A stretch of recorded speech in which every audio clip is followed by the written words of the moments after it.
Welcome to the Growth Catalyst Show, where we believe that growth could come in many forms: professional, personal, company, sales, you name it. I'm your host, Dan Mahony, founder of Transcendent Sales Solutions and a guide to a world of growth possibilities. I've spent my career empowering companies and their people with strategies that accelerate growth. I'm here to bring you stories of these business leaders and their trusted advisors to gain insights into their journeys and learn how they fuel their own growth. Just maybe their journey could become part of your own growth story. Are you ready? Let's grow. Hello, everyone. Welcome to the Growth Catalyst Show. I'm your host, Dan Mahony, and I am very excited to have my good friend, David Hern, the Chief Executive Officer from Sofa Advisors here today. David, welcome to the show. Dan, thank you. Happy Friday. Happy Friday. So before I start, I want to read a little bit about you. David Hern is the founder and chief executive officer of Sofa Advisors LLC, focusing on business advisory services related to litigation assistance, estate and tax planning, and business enterprise valuation for a variety of publicly held companies. He is a quality financial analyst with a proven ability to simplify and clearly communicate analysis to board of directors, presidents, CEOs, CFOs, controllers, and private equity portfolio managers. David has recognized for enabling organizations to determine their enterprise and equity value for a variety of solutions, including strategic planning, sale or IPO, mergers and acquisitions, financial reporting, and tax compliance. Industry experience include, but not limited to, professional services, business services, healthcare, information, technology, financial services, and manufacturing distribution. Outside of work, David enjoys spending time with his wife, Kathleen, and their 3 children. David is an avid outdoorsman and plays lacrosse competitively. David, welcome. Thank you. That was a mouthful. That was a mouthful, and I got it all out on a Friday afternoon. So David, you are one of the most kindest people that I've met in my trails here in the Atlanta area of 17 years. You definitely lead with a servant heart, and I seem to see you everywhere. You're in the business community. You do a lot of volunteer work. You're very active with your family. My first question is, how do you fit it all in? That's a great question. I've been asked, in the past, it seems like you squeeze, 36 hours when the rest of us are on sort of a 24-hour basis. Honestly, I feel like some of it just traces back to roots, trying to go to a school that I didn't feel like I was worthy to go to in Georgia Tech, and they kind of beat time management into you at a very young age. And if you don't, you get behind pretty quickly there. And I'm a big advocate for delegation, and core competency. And so I think certain things around those 2 areas have enabled me to, maybe appear like I'm, in more places than I really am. You are, I see you everywhere. It's like, how do you keep track of it? It's like, I know that I'll go to one event one night and you're doubling up on 2 and maybe a third one before this. It's amazing how you keep track of it all and running a very successful business. Well, thank you. Yeah, I appreciate it, Dan. So tell me, if we look at your growth story, because you have a great growth story. Graduated from Georgia Tech, and I don't hold that against you. I've always told you that. Go Dogs. You started out as a tax staff accountant with Fraser and Dieter. You started that in 2008. What was your plan coming out of school? Is this where you saw yourself eventually going, or tell us a little bit about your growth journey? It's a great question. You just cut me off when you need to, because I could talk all day on that story. I went to tech to actually become a programmer of all things. I thought I would have been like a Mark Zuckerberg type person back then. But I kind of benefited from having an older sibling who, she had started her own company, really struggled, didn't have much, business sense, certainly no accounting or finance training, anything like that. And so I knew, because of her struggles, that no matter what I would later, major in and all of that, that I needed to make sure I took some business courses so if I ever did start a business like that or got into some kind of management role, that I would, not have the same kind of struggles. But when I started taking those kind of classes, I kind of fell in love with them, and I kept taking more. And so before too long, I had kind of forgotten about all that, C programming and C++ and all the different languages back then. And so, back to your question, I ended up, because of that pathway choice, getting some internships in what I do now.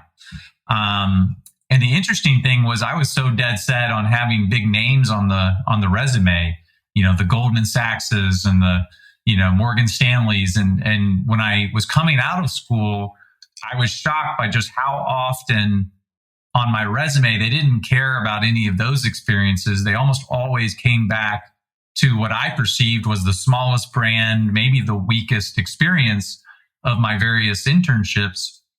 And so that was kind of the first sign that this might be a fit for me.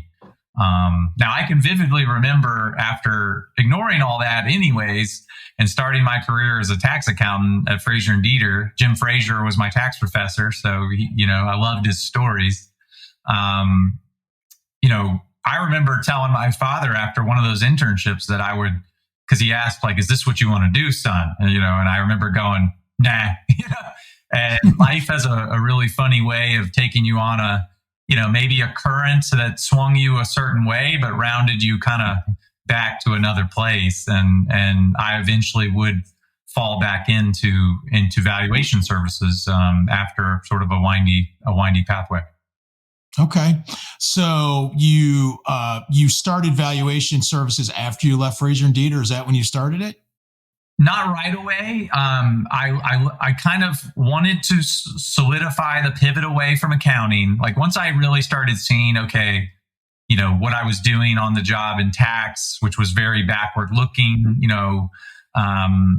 you're in tax software all day. Like, it ended up not being a great fit for me. Wonderful learning experience. And it would serve as a great base knowledge that you really need if you're going to have a career path somewhere in finance.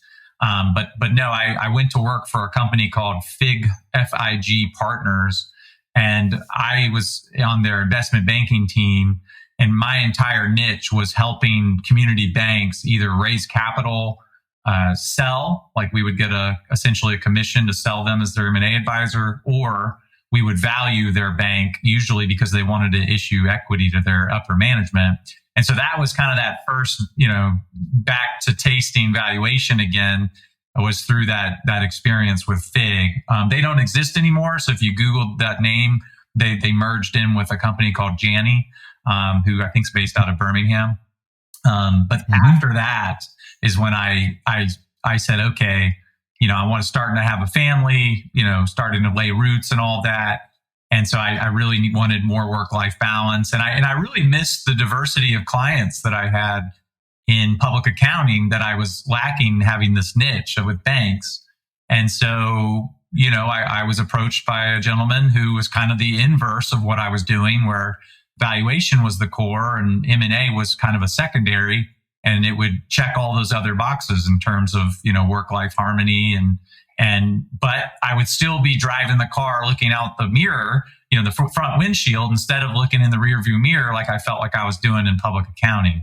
And so, I trusted him and took that leap, and he lived to his word, and I did get the work-life balance, and it's been history ever since then. I've not deviated from this pathway since. Talk about some of your kind of pivotal moments to your journey, prior to starting the company that, led to where you are to even think about being an entrepreneur. Yeah, I think of maybe just a few that I would point out here. The first was that I did have those internships in the space in undergrad, which you could almost back up and say a pivotal moment would be even getting into, the North Avenue trade schools, it's nicknamed, in Georgia Tech. But I would point to those internships because very few of my fellow practitioners started in it. They almost always fell in only. Like maybe they started in accounting and then they fell in. which you could almost say happened to me too, because I eventually went to accounting right out of school. So that was pivotal, was starting in it. And then the second moment would be this experience of working both in those internships as well as that when I left FIG to go work for a company called TCG that's also no longer in existence. They actually merged as well into a public accounting firm in Atlanta. But these were gentlemen that had worked at big firms and got that entrepreneurial bug and started their own firms and built pretty great, boutiques that had been around for many, many decades and very well respected. And so I think that was another pivotal moment was this working for entrepreneurs, if you will. And then the last that I would point at would be when I left that boutique, after investment banking, I went to the boutique to work in this valuation space. The person that I had done, 90% of my engagements with, he had been approached by a very large entity in Alvarez and Marsal to essentially come and start a valuation practice from scratch in Atlanta. And he was probably one of the best mentors, bosses, whatever, managers, whatever you want to say, that I had in my career up to that point. And because of the level of activity I was doing with him, combined with this really unique experience to see what it would be like to start essentially a business from scratch, I thought that, and at the same token, on someone else's dime, mind you, and having that large name on the resume, I felt like I had no choice. And so I think it was a combination of those experiences of having worked for entrepreneurs, starting a Val practice from scratch, within a company, almost like an entrepreneurship, experience. That those were kind of the beginnings of what would lead to, the decision to start a firm. Along the way, I'm sure you had bumps in the road. Talk a little bit about, some of those and what you learned from them along the way. Bumps in the road. So, yeah, I think the first big bump is that very first year when it kind of harkens the book, The E-Myth, which is anyone in the startup space, that's one of the, I feel like, of the 4 or 5 Godfather books you got to read. And the premise is going to say something to the effect of working on the business is very different from working in the business. And that's a totally different skill set. And most people launch businesses just going, well, you know what? I'm a wonderful cook. I'm going to start a restaurant, or I'm an amazing plumber, and so I'm going to start a plumbing business. But that is very different than running a plumbing business or running a kitchen and running a restaurant, right? And so the first bit of bump was that adjustment of going through that, of seeing this managerial and entrepreneurial plate that you have that's in addition to your standard customer operational plate of just doing whatever that core service or those goods are that you make. So I would say that was the first bump, if you want to call it that. But for me, I would call it an adjustment. And then the second big bump would be when every business, as they grow, is eventually going to face this like go, no go decision, which is, do I scale and add overhead to keep this thing going, or do I naturally kind of hit the ceiling and kind of steady state? And that's a very real decision, because that usually involves other mouths, that you're going to be hiring. And so that for me was another big adjustment, was that second year going, okay, I'm now ready to no longer be that solopreneur, but rather, entrepreneur and start bringing others into the fold in order to continue to deliver, the service we want to deliver, at the quality that we want to deliver for more folks. So those would be, I would think, the first couple of adjustments or bumps that I experienced in starting SoFair. And in all the time that you do that, you also have so much time for free stuff. I mean, you're avid outdoorsman. You find time to, I've heard you ski, you beach, you hunt, and one of the things I think is interesting, and, you're a young guy compared to me, but you're getting up there as you play competitive lacrosse. Talk a little bit about that. Yeah, I mean, the number one way you can, if you've just met me and you want to hit that juicy center, is something outdoors.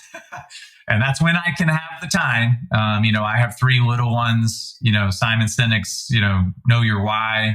I mean, my family's my why, but when I can get time for myself, which is generally when I feel recharged, is some form of, whether it's outdoor exercise or outdoor activity. For me, that's what kind of recharges me in order to go back and feel like I've got the fuel to keep pressing on.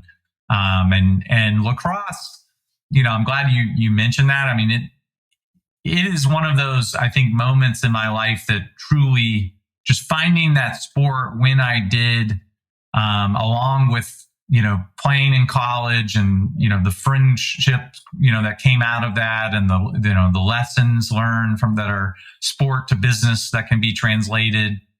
It's what led ultimately to me meeting my wife. It partially is what led to going to Georgia Tech. I mean, I owe so much to that sport. I really think it honestly saved my life, along with, certain mentors within the sport who were, Christians and community coaches, and people that were giving and pouring into me. And so I now, am wrestling with this question on, what, when long after I'm gone, and I'm looking back on, what impact there was, I wonder, was it something I did and achieved in that life, or was it someone I raised or I brought up behind me? And these days, I really think it's going to be the latter. And so lacrosse is one channel in which I try and, give back and hope there's, a person in that next gen out there that, that I can bring up the way others had lifted me up. Well, you need outlets for as much work as you do. Let's take a moment for a quick word from our sponsor. This episode of the Growth Catalyst Show was brought to you by Transcendent Sales Solutions. Whether your company is facing uncertainty, declining sales, or resource limitations, Transcendent Sales has the solution. Their team has decades of experience helping businesses find alignment to meet their growth goals and transforming underperforming sales organizations into revenue-producing market leaders. They take a hands-on, results-oriented approach to solving sales challenges. Visit transcendentsales.com to learn more and subscribe to the bi-weekly Growth Catalyst newsletter for insightful growth strategies. Transcendent Sales Solutions, empowering businesses to reach new heights. And now, back to the show. Let's get into a little bit about valuation in general. I work with a lot of business owners that are in that exit stage trying to build their value, and they all have one common thing, and that thing, they think their company is worth a lot more than it really is. So, talk a little bit about just kind of valuation in general, and and there's business owners that are thinking about valuation. Talk about some things that they can be looking for early, to really increase the value of their company. Sure. And keep me honest, because there's a couple questions there. The first is kind of that analogy of, because I've built this, therefore it's worth X, right? Which is, this is my baby. I built this, I derive so much identity, from it. And I face these same problems. And the irony is, like, our businesses can become so reliable on us as the founder and our spirit. And, the irony is that really to which leads to kind of your question at the end, how do you improve your value? It's trying to create something that can withstand without you, and sometimes, we'll get on a diligence call and we'll ask, a client, well, when's the last time you had whether it was a leave or a vacation or any kind of walkabout that was more than 2 weeks, and it's a far cry when that's a quick, last month kind of thing. And so, like, if I could think of a valuation is so ubiquitous. Like, it impacts every business, every size, every corner of the country for so many different decisions, not just, thinking about selling, adding partners and, acquiring targets, or, tax planning and accounting and, immigration and disputes and financing. I mean, it's so pervasive in everything that you're going to go through. If you haven't thought of valuation now, it's only a matter of time, or someone around you is going to dictate it to you. Now, when it comes to your question around like things the business owner can do to improve value, I would think the easiest, shortest answer to that is a theme around diversification, right? As opposed to concentration. Now, that diversification can mean a personnel story, like I've already alluded to, the key person risk, the reliance on that founder. So diversification off that would mean scaling, is taking some duties off your shoulders. If you're the only salesperson, well, then maybe if we add a business developer, that now a little bit less of the business is relying on you, we've just potentially increased value, even if revenue hasn't changed, but we've de-risked the firm. And so that's a personnel answer, employee answer.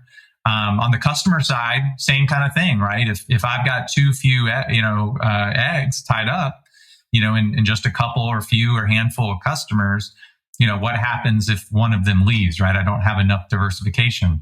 The story I tell people, I have a friend right now, he's actively in the middle of selling his firm. It should be complete here in the next 2 weeks, actually.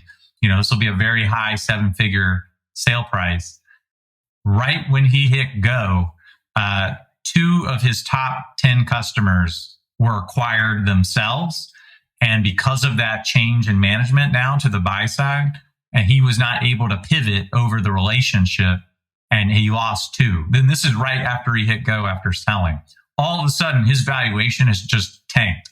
Or even if you can get a buyer to still believe you on value, there's a substantial risk now, which could impact your terms. So usually I would try and get business owners to first start thinking about concentration risks and diversification would be where we would start, the long process of trying to find areas to enhance value in your business. I've seen with the economy now, things have slowed up a little as I talk to folks in the M&A world and the private equity world, but not as much. There's still a lot of activity. Even with high interest rates, what is your thoughts on why the market is so active still? So, great question. So, pandemic ended up being amazing for M&A. Like, that's what was so wild about what really I would say, like the second, the third quarter and the fourth quarter of 20, M&A was back and went on a tear through 21. And then what happened, right? We started having increasing interest rates, which was because of this, battle against inflation and a lot of different things that were going on. But because of how fast those interest rates rose over about a year, or longer, it kind of froze the M&A market for a time. But we are at a point now where people's expectations and adjustments to this new interest rate environment have adjusted. And so in that year period, you had this disconnect where sellers were still thinking of valuation on an environment that has changed. And you had buyers that had priced a certain valuation discount, we'll say, because the environment had changed. So you had this massive disconnect, which you kind of asked about earlier, about disconnect in buyers and sellers' expectations. And so it took a while for people to just get used to the new normal and for these expectations to come back into the same plane.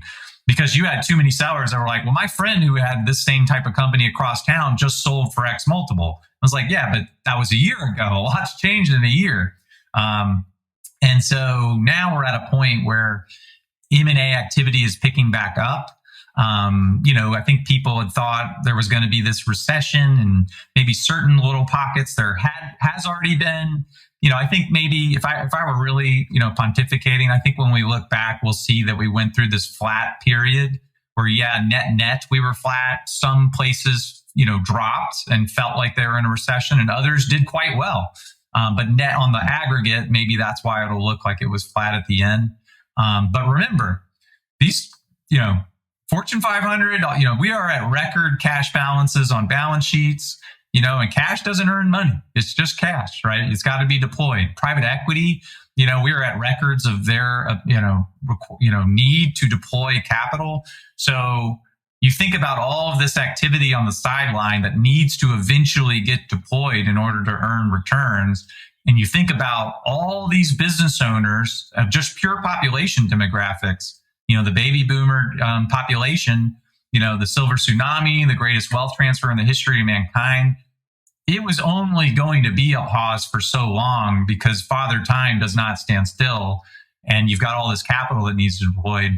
So I think now what people are going to start seeing when they start getting these quarterly, volume, statistics is they're going to start seeing what I think is this U where the M&A market is now on the up and up. It's just that data tends to lag. And it does feel like the M&A market is somewhat back. Well, that's great. So final thought. So you're a business owner listening out here that's thinking like, eventually I want to sell and I'm thinking about selling. A couple things that they could think about before they would give you a call and start thinking about the valuation and the whole M&A process. So the first comment would be, try and empathize with a potential buyer from that moment on, where if someone had approached you and was serious and you liked them and all this, like how would they view various facets of your organization? And that will serve as a potential template on the areas that you should start focusing on to fix, to put some makeup on, because maybe there's not enough time to fix. But that will start to give you the plan or roadmap on, okay, what are areas that may, hurt me either on price, which is just one side of the seesaw, right? And then terms, which is the other side of the seesaw. That would be one. Certainly, I feel like I'm biased to say this given my practice area, but it's the truth is you really at that point need to be thinking about managing the enterprise value, which is a fancy way to say the total transferable value of this company, what someone's going to pay for you for this. You should do that. You've already got KPIs probably out the yin yang on variety of softwares that you have, your accounting system, and you're looking at these things on some frequency, if not monthly, quarterly, and if not quarterly, yearly, right? Your financials at minimum. Well, at that point, valuation really needs to be that next KPI that you add on and assess annually. And even if you're off some on valuation at that point, it's okay because, Mike Tyson was right. Everyone had a plan until they got punched. But the discipline of thinking about valuation from a diligence standpoint with that buyer lens, right? It's going to get you to start thinking about that change in valuation. That's really what's more important from year to year until you decide to sell, is fixing things that you can see straight value on, meaning my earnings went up or my revenue went up. I can see the change in my employee base, but then also these things that you can't see as much where you're de-risking the firm in some way. And so that way you're increasing your valuation in your numerator, and then you're also lowering your denominator. And so you're getting these multiplicative increases in value. And so that way, when you do finally get to that buyer that's got the, pocketbook full of hopefully those greenbacks, their expectations and your expectations are much, much more in line than they would have been. That's great advice. And, I've talked to several M&A advisors in the community, and they all say one thing, that David Hern valuations are money. And you are the val guy of the Southeast. So David, you're a great example to many, and you have built a great company. You're a great father. You're a great person in the community. And I want to thank you for taking some time out of your very busy schedule to come and join us on the Growth Catalyst Show today. Well, thank you so much, Dan. Yeah, it was my pleasure. Have a great weekend. Thank you. And that's a wrap for today's episode of the Growth Catalyst Show. Remember, you can take these stories of growth and make them part of your own journey. Learn from them, draw inspiration, and let them guide your path of growth. I'm your host, Dan Mahony, and I look forward to our next journey together. If you've enjoyed the show, please subscribe and leave a review. Until next time, keep growing.